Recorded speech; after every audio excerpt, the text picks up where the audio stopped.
Hello students. So in the last class we have discussed the Kirchhoff's laws. Kirchhoff's laws were used to simplify the complex circuits.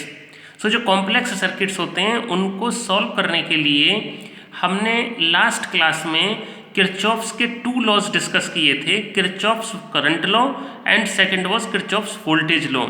तो उसी का एक application करते हुए हम एक और इम्पॉर्टेंट टॉपिक आज शुरू करने जा रहे हैं और वो है व्हीटस्टोन ब्रिज। तो ये व्हीटस्टोन ब्रिज होता क्या है? बेसिकली जैसा कि इसके नाम से ही क्लियर है, ये एक ब्रिज के जैसा होता है। तो 4 resistors are connected in the form of a bridge. और इसका पर्पस क्या होता है? ये एक स्पेशल टाइप ऑफ सर्किट है। Wheatstone bridge is a special kind of circuit which is used to find the unknown resistance. मान लो हमें किसी रेजिस्टेंस, किसी वायर के रेजिस्टेंस की वैल्यू कैलकुलेट करनी है, तो हम उसको व्हीटस्टोन ब्रिज में बना के कैलकुलेट कर सकते हैं। तो करते कैसे हैं? 4 resistors are connected in the form of a bridge. देख रहे हैं यहाँ पे 4 resistances P, Q, R, S bridge की फॉर्म में। तो एक यहाँ पर एक हमारा रेक्टेंगल या स्क्वायर टाइप में बन गया। तो उसकी जो आर्म्स हैं, 4 arms are connected to 4 resistors, और जो डायगोनल वाले पॉइंट्स हैं उनके बीच में हम एक तो बैटरी लगा देते हैं और दूसरे डायगोनल पॉइंट्स के बीच में गैल्वेनोमीटर कनेक्ट कर देते हैं। तो अब होता क्या है, इस ब्रिज की कंडीशन होती है, बहुत इंपॉर्टेंट कंडीशन होती है, उसको बोलते हैं balanced bridge condition. In that condition there is no current in the galvanometer. So how do we get that condition? उसके लिए हम क्या करते हैं, ये जो 4 रेजिस्टर्स हैं P, Q, R, S, इसमें 3 are known, P, Q, R are known and S is unknown. और जो 3 नॉन रेजिस्टर्स हैं उसमें भी 2 आर फिक्स्ड, Q और R की वैल्यू फिक्स होती है और P हमारा वेरिएबल होता है। तो हम करते क्या है, P को ऐसे चेंज करते हैं कि B और D का पोटेंशियल सेम हो जाए। तो B और D का पोटेंशियल जब सेम हो जाएगा तो B और D के बीच में पोटेंशियल डिफरेंस कितना होगा? 0। सो B और D के बीच में जब पोटेंशियल डिफरेंस 0 होगा तो there is no current in galvanometer. So galvanometer current Ig will become equal to 0। तो यहाँ पर करंट का डिस्ट्रीब्यूशन दिखाया हुआ है कि I टोटल करंट बैटरी से निकलती है और इस P रेजिस्टेंस में I1 करंट है, तो Q में कितना जाएगा? I minus I1। और यहाँ फिर करंट का डिस्ट्रीब्यूशन होगा। सपोज गैल्वेनोमीटर में Ig गया तो इधर कितना बचा? I1 माइनस Ig, और इधर से I माइनस I1 आ रहा है, Ig ऊपर से आ रहा है, तो इधर कितना होगा? I minus I1 plus Ig, तो टोटल करंट I आ गया। अब मैंने आपको बताया B और D का पोटेंशियल सेम है, तो A कॉमन पॉइंट है, तो VA minus VB is equal to VA minus VD, और V is equal to IR, so I1 into P is the resistance of this AB arm, और VA minus VD is equal to IR. In this arm BC arm current is I minus I1, in this AT arm current is I minus I1, so this potential difference is I minus I1 into Q. So IG की terms में हमने क्या किया, B and D are at same potential and C is common point, तो VB minus VC is equal to VD minus VC, और V is equal to IR use करके IG को 0 put कर दिया, बिकॉज गैल्वेनोमीटर करंट तो 0 होती है। सो ये कंडीशन हमारा आ गया P upon Q is equal to R upon S। तो मतलब क्या होता है कि अगर कोई ब्रिज की फॉर्म में रेजिस्टेंसेस कनेक्टेड हैं और आमने सामने वाले 2 अपोजिट रेजिस्टेंस की ratio P upon Q is equal to R upon S है, तो ये जो गैल्वेनोमीटर वाली जो आर्म है, जो गैल्वेनोमीटर वाला जो रेजिस्टेंस आर्म है, that will be neglected, that will be removed. तो उसके बाद क्या होगा, फिर these 2 are in series and these 2 are in series and all the resultant of them will be in parallel. So इस कंडीशन को important condition है और इसको याद रखना है आपको, P upon Q is equal to R upon S। So this is generally asked in exam. You may be asked to derive the condition of Wheatstone bridge using Kirchhoff's laws. तो Kirchhoff's laws को use करके हम इस condition को drive कर सकते हैं। तो किरचॉफ लॉ तो आपको पता ही है क्या होता है। इस क्लोज लूप ABDA में हम किरचॉफ सेकंड लॉ लगाएंगे और BCDB में किरचॉफ सेकंड लॉ लगाएंगे, तो हमारी इक्वेशंस आएंगी this A B D A में लगाने से this minus I one P minus I G G plus I minus I one Q is equal to zero, और आई जी की वैल्यू जीरो पुट करेंगे, so this equation will get. Similarly in close loop C B D C if we use K V L, so ये equation हमारा आ जाएगा। सो इन दोनों को डिवाइड करके again that condition is obtained. So condition of Wheatstone bridge is obtained using Kirchhoff's law also. So ये आपको करना है। इसके बाद इसका प्रैक्टिकल एप्लीकेशन होता है। There is a practical in your syllabus and that practical is of meter bridge. तो मीटर ब्रिज क्या होता है? Meter bridge is an instrument और it is an apparatus which is based on the principle of Wheatstone bridge and it is used to measure the unknown resistance। so इस metre bridge का diagram यहाँ पर बना हुआ है।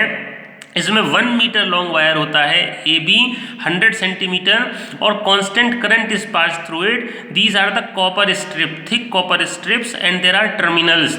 सो इन दोनों टर्मिनल के बीच में हम एक नॉन रेजिस्टेंस का रेजिस्टेंस बॉक्स कनेक्ट करते हैं और जो दूसरी थिक कॉपर स्ट्रिप्स के टर्मिनल्स हैं इसके बीच में अननोन रेजिस्टेंस को, और ये बैटरी से कांस्टेंट करंट जाती है, और जो मिडल टर्मिनल है it is connected to this jockey through galvanometer. So होता क्या है, अब हमारा ब्रिज बन गया। देखो कैसे ब्रिज बना, ये रेजिस्टेंस और इसके नीचे वाला रेजिस्टेंस और ये रेजिस्टेंस और इसके नीचे वाला रेजिस्टेंस। तो अगर हम कुछ ऐसा करें कि यहाँ पर वायर पर जॉकी को टच करके गैल्वेनोमीटर में जीरो डिफ्लेक्शन ले आएं तो हम कहते हैं कि bridge is balanced. So this R upon L is equal to S upon 100 minus L।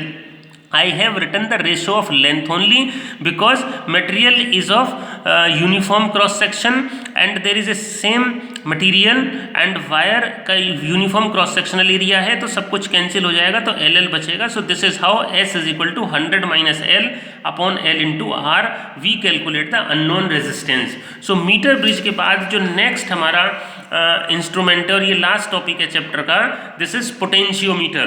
This is potentiometer, this is equally important. तो पोटेंशियोमीटर होता क्या है? This is potential meter. As it is clear from its name, this is an instrument which is use to measure the potential difference. जो instrument potential difference measure करने के काम आता है उसको हम पोटेंशियोमीटर बोलते हैं। और इसके अलावा apart from this it is also use to compare the EMF of two cells and to find the internal resistance of a cell. So what is the principle of this potentiometer? According to this, potential drop across any portion of wire is directly proportional to the length of that portion, provided that constant current is flowing through the wire and wire is of uniform cross section area. तो देखो V is equal to IR, R is equal to rho L upon A. If I is constant, A is constant, rho is constant, so V is directly proportional to L। मतलब क्या होता है कि किसी wire में जो potential drop होती है पर्टिकुलर लेंथ पे, पर्टिकुलर पोर्शन ऑफ वायर पे, उसकी लेंथ के डायरेक्टली प्रोपोर्शनल होती है। So you can see in this diagram कि इसमें there is a long wire of 4 metre length. तो 4 मीटर लेंथ तो काफ़ी ज़्यादा हो जाती है, इसलिए हम इसको डिवाइड करके कनेक्ट करते हैं। यहाँ से 100 centimetre, 200 centimetre, 300, 400 centimetre on a wooden board. This wire is connected fixed between A and B और there should be a provision of constant current through the wire. तो उसके लिए ये ऊपर वाला जो सर्किट है ये पोटेंशियोमीटर का खुद का सर्किट है, जिसमें एक बैटरी, एमीटर, रेजिस्टेंस बॉक्स और रिहोस्टेट लगा हुआ है। और नीचे वाला जो सर्किट होता है ये डिपेंड करता है उसके एप्लीकेशन पर कि how do we use the potentiometer, for what purpose we have to use. So in this situation we have to measure the potential difference between the terminals of this cell. This is called standard cell and this is called driver cell। तो इसकी ये condition होती है कि driver cell का जो EMF है it should be greater than the EMF of this standard cell. So अब इसमें क्या होता है, मेन चीज जो के ये हमने ऊपर दिखाया, V is directly proportional to L, V is equal to KL, तो K is equal to V upon L। इस V अपॉन L को बोलते हैं potential gradient. This is called potential gradient, potential drop per unit length.